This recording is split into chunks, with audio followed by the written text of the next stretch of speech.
आपसे, एसीपी साहब से, डीजीपी साहब से और कमिश्नर साहब से रिक्वेस्ट है कि इस चीज़ को कंसिडर कीजिए। सैयद अली गुड़े का रिहाइश आसिफ नगर 4 तारीख के दिन सुबह 10:30 बजे के आसपास मेरे पे और मेरी फैमिली पे अटैक हुआ।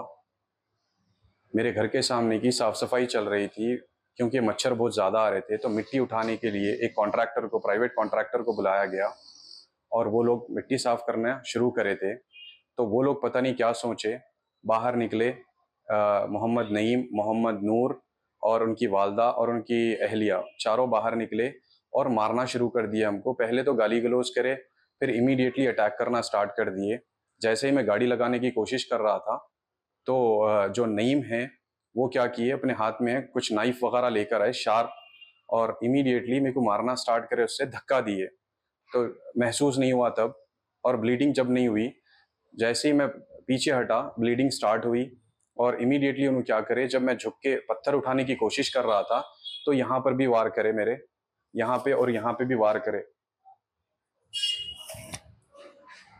हम लोग अब तक 23 कंप्लेंट्स दे चुके हैं। पुलिस की तरफ से कोई मदद नहीं है और ना ही उनके ऊपर कोई एक्शन किया गया। अटेम्प्ट टू मर्डर होने के बाद भी पुलिस वाले अब तक खामोश कैसे बैठे हैं?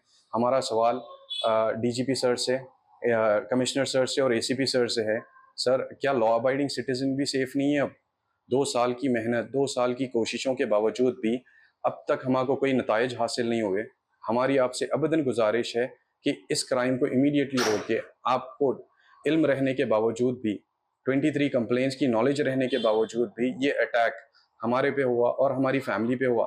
सर, 65 ईयर्स ओल्ड के मेरे सीनियर सिटीजन अंकल पर और मेरी 55 ईयर ओल्ड शाहिदा बेगम, जो मेरी बड़ी खाला है, उनके ऊपर अटैक किया गया।